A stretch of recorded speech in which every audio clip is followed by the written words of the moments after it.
اگر آپ اس پہ غور کریں تو آداب معاشرت کا خلاصہ ہے یہ حدیث۔ آقا کریم نے ارشاد فرمایا اتنی دیر تک کوئی شخص کامل مومن نہیں ہو سکتا جب تک وہ اپنے مومن بھائی کے لیے وہ پسند نہ کرے جو اپنے لیے پسند کرتا ہے۔ ایک اچھا معاشرہ تشکیل دینے کے لیے آپ کو کوئی رہنما اصول چاہیے گا تو اس سے بہتر آپ کو کوئی اصول نہیں ملے گا۔ اپنے لیے بہرحال بندہ بہتر ہی چاہتا ہے، تو جب وہ اس مزاج میں ڈھل جائے کہ میں اپنے مومن بھائی کے لیے، اپنے معاشرے کے دوسرے افراد کے لیے بھی وہی چاہوں گا، تو پھر مجھے بتاؤ کہ معاشرے کے اندر پھیلتی ہوئی روحانی بیماریاں، حسد، حقد، بغض، کینہ، نفرت، ایک دوسرے کو نیچا دکھانا، تکبر، رعونت، غرور، یہ ساری چیزیں یہ کہیں آپ کو نظر بھی نہیں آئیں۔ صرف اسی حدیث کو اپنا امام بنا لیا جائے اور اپنا منشور حیات مان لیا جائے۔ محمد بن حنفیہ رضی اللہ تعالیٰ عنہ حضرت علی المرتضیٰ رضی اللہ تعالیٰ عنہ کے فرزند ہیں، لیکن حضرت سیدہ فاطمہ الزہرا سلام اللہ علیہا سے نہیں ہیں، اور حضرت امام حسن رضی اللہ تعالیٰ عنہ حضور علیہ الصلوۃ والسلام کے نواسے، تو بھائی آپس میں، تو دونوں میں کسی معاملے میں شکر رنجی ہو جاتی ہے۔ شکر رنجی،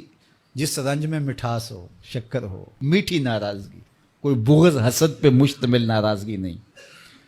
تو حضرت محمد بن حنفیہ ایک دن بیٹھے تو سوچا کہ وہ میرے عمر میں بھی بڑے بھائی ہیں، اور پھر دوسری بات یہ ہے کہ وہ رسول خدا کی بیٹی کے بیٹے ہیں،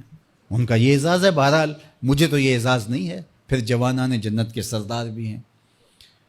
تو میں ان سے ناراض ہوں، وہ میرے سے ناراض ہیں، تو بات بھی کوئی اتنی خاص نہیں، تو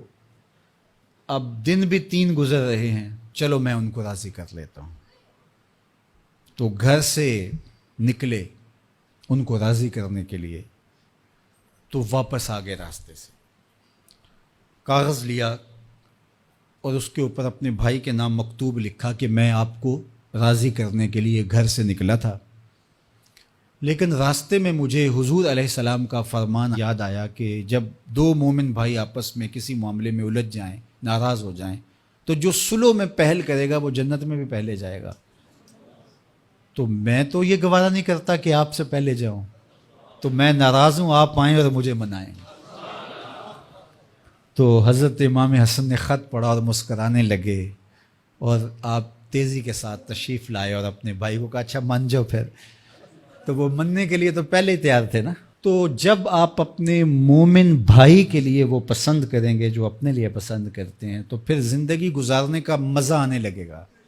نفس روکتا ہے یہ چیز میرے پاس ہے اس کے پاس نہ ہو، یہ اعزاز میرے پاس ہے اس کے پاس نہ ہو، اور اس کی ایک اپنی لذت ہے اور وہ مادی لذت ہے، اور ایک ہے باطن کی، روح کی لذت۔ تو روح کی لذت نفس کی لذت سے کہیں زیادہ اور کہیں دیر پا اور کہیں مختلف ہے۔ اس لیے جب آپ قربانی دیتے ہیں، ایثار کرتے ہیں یا کسی کو ترجیح دیتے ہیں، تو اس کی جو روحانی لذت ہے، آپ کو بھوک لگی ہوئی ہے، تو آپ کو ایک روٹی مل گئی ہے، تو آپ کو ایک ایسا شخص نظر آیا جو آپ سے بھی زیادہ بھوکا ہے، اور آپ کسی نمائش کے لیے نہیں، محض اللہ کے رضا کے لیے اس کو روٹی دے کر کے دیکھیں، خود بھوک کاٹ کے دیکھیں، وہ مرغن کھانوں میں سرور نہیں آئے گا جو اس بھوک میں لطف آپ کو آئے گا۔ تو حضور علیہ السلام کا یہ فرمان اپنے عمل کا حصہ بنا لیں، اور اپنے بھائیوں سے، جو خونی رشتے سے جڑے ہوئے بھائی ہیں، وہاں سے شروع ہو کر کے پورے معاشرے کے اندر اس کا عملی نفاذ کریں۔ آپ کو اتنا سرور آئے گا اور باطن میں اتنا نور آئے گا، اور اس قدر معاشرے میں خوبصورتی کی بنیاد پڑے گی۔ اور اگر ہم آج اس حدیث کو اپنے لیے خضر راہ بنا لیں تو یہ اس پہ عمل کرنا کوئی مشکل نہیں ہے۔ یہ آپ ابھی سے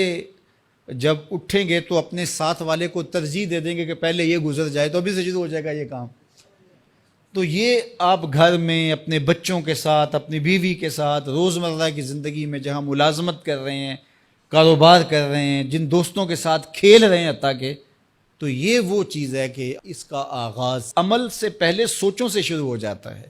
کہ آپ کسی کے لیے اچھا سوچنا شروع کر دیں. جو اپنے لیے سوچتے ہیں وہ اپنے بھائی کے لیے بھی سوچیں. ہمارے بزرگ فرمایا کرتے تھے کہ کسی کے ساتھ دوستی کا ایک حق یہ بھی ہے کہ اس کی آخرت کے لیے سوچا جائے کہ یہ میرا دوست ہے تو دنیا میں میرے ساتھ ہے تو حشر میں بھی جنت میں میرے ساتھ ہو.